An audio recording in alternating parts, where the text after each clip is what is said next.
our objective was to target the terrorists and terrorist infrastructure, not any other infrastructure, not the Pakistani military, not the Pakistani any other infrastructure. So that is what we have maintained on the 7th of May.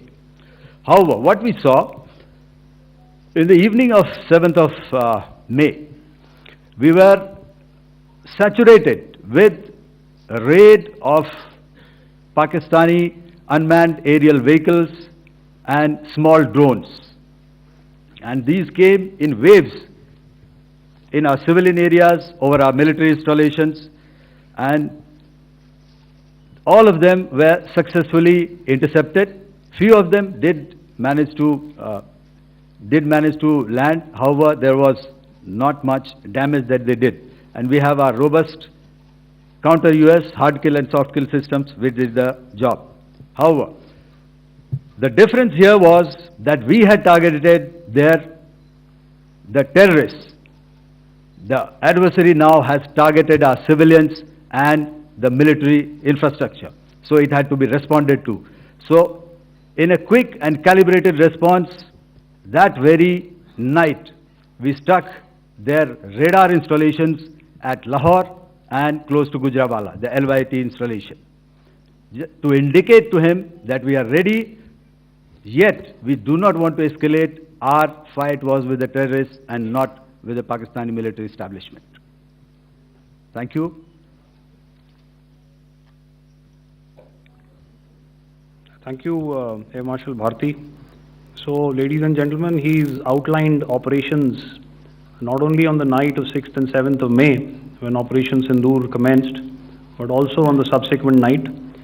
Being well aware and familiar with the congenital and impulsive nature of our adversary, and even though we did attempt to reach out and communicate our compulsions to strike at the heart of terror to my counterpart in the immediate wake of Operation Sindoor, the request was brusquely turned down,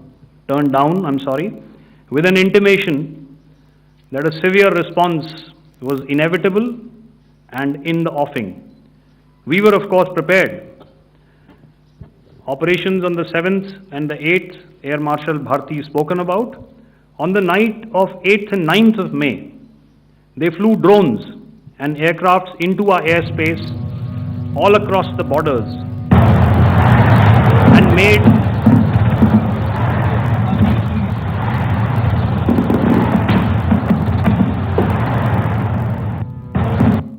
and made largely unsuccessful attempts to target numerous military infrastructure. Violations on the line of control by Pakistan also commenced yet again and precipitated into fierce RT engagements. The air operations on the night of 8th and 9th of May, I'll yet again request the DG Air Operations to cover.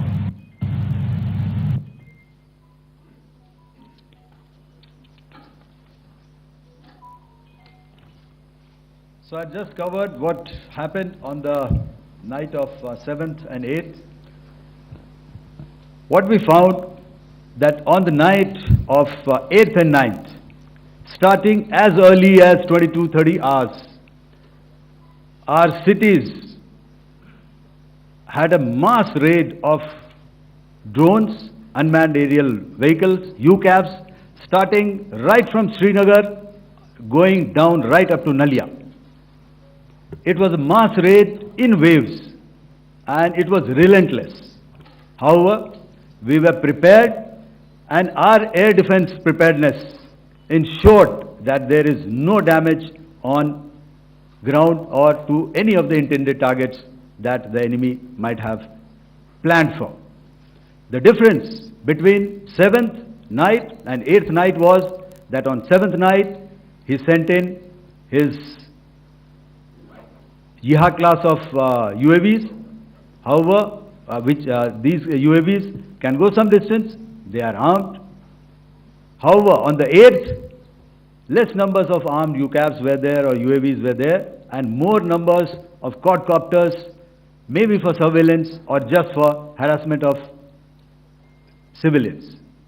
This continued till midnight. Our air defense preparedness ensured that there was no damage on the ground, either to the military installations or to the civilians. However, the enemy had yet again shown that he wanted to up the ante and he wanted a fight, and we were up to the task. In a measured and calibrated response, we once again targeted his military installations, which included his SAM sites at Malirkant. This also included his surveillance radar sites at Lahore and close to Gujranwala. These were suitably addressed, and thereafter his drone attacks continued even till morning, which we countered, and during the daytime there was some respite. Here I would like to bring out another aspect. What we found was that while the drone attacks were being launched from somewhere close to Lahore, enemy had allowed his civilian aircraft to also continue to fly out of Lahore. Not only his own aircraft, but international passenger aircraft, which is quite insensitive, and we had to exercise extreme caution, even at the cost of some tactical disadvantage, to ensure that there is no damage to any of the civilian aircraft. And this was also brought out in our press briefing during the day. So I will now hand over to my colleague to cover the events of 9th onwards. On land, we also undertook certain measures such as deployment of air defense and electronic warfare assets to establish an integrated grid with the Indian Air Force, and I have seen and heard some of you wax eloquent about the benefits of such an architecture when it comes to negating and combating air intrusions. We also carried out deployment to include movement of our forces in the land, sea and air domains. The night of the 9th and the 10th of May saw similar intrusions by drones and aircrafts, and this time there was a concerted effort to target airfields and some very, very important logistic installations, albeit yet again unsuccessful and denied gallantly and efficiently, I must say, by the integrated Indian Air Force and Indian Army Air Defense. We further strengthened our deployment and also initiated some pressure points to send a very clear and unambiguous message to the other side to desist from any misadventures on land. Some of the airfields and dumps saw repeated attacks in waves from the air. All were thwarted.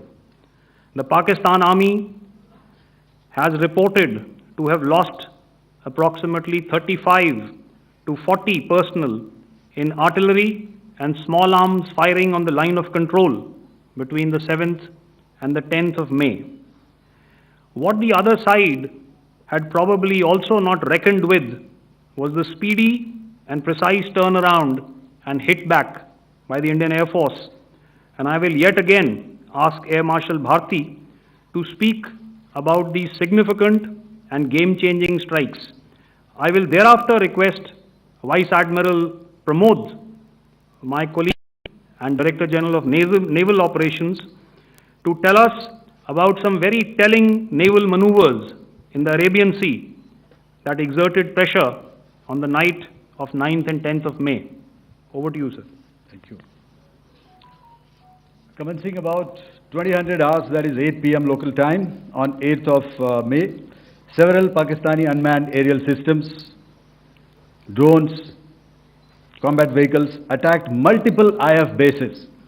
These included Jammu, Udhampur, Pathankot, Amritsar, Bhatinda, Nal, Dalhousie, Thois, Jaisalmer, Uttarlai, Falodi, Nalia. These were almost simultaneous and they came in waves. All our AD